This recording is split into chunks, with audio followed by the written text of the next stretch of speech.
24 августа Республики Таджикистан и Совета Федерации, Федерального собрания Российской Федерации.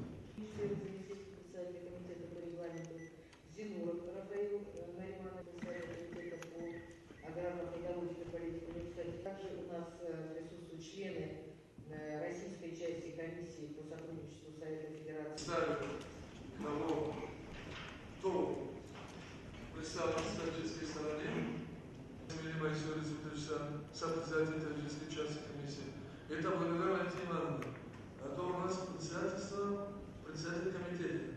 Как вы утвердили своего зама, мы пошли еще выше. Первого зама назначили, чтобы не отставали.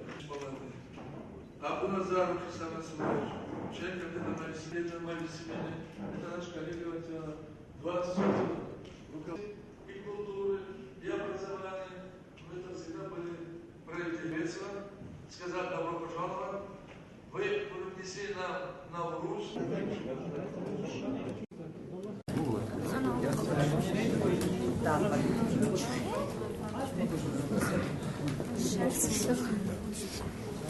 Коллеги, пожалуйста, телекомпания «Мир». Работу межпарламентской комиссии между верхними палатами России и Таджикистана.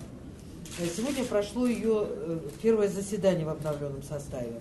Утвержден план работы на 2014 год, где предусмотрены все те вопросы, важные в наших двусторонних отношениях, которые требуют дальнейшего движения, решения, где есть проблемы, и где мы на парламентском уровне можем внести свой вклад конкретный в продвижение российско-таджикских отношений. Значит, мы сегодня обговорили, что вот на предстоящем форуме в рабочем порядке таджикская сторона уже представила перечень, ряд новых объектов энергетических на внутренних реках Таджикистана. Они находятся на стадии рассмотрения в России. Мы надеемся, что участие России в энергетическом комплексе Таджикистана будет расширяться. Российские компании заинтересованы продолжать сотрудничество с Таджикистаном в этой сфере. У нас есть большой опыт, у нас есть большие возможности, технологические возможности.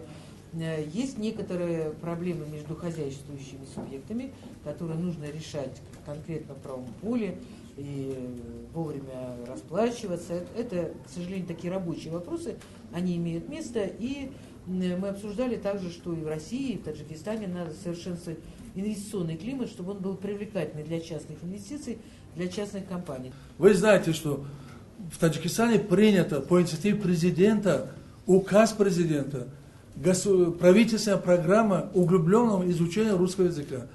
И только что министр образования говорит, что в Таджикистане больше 1500 русских классов.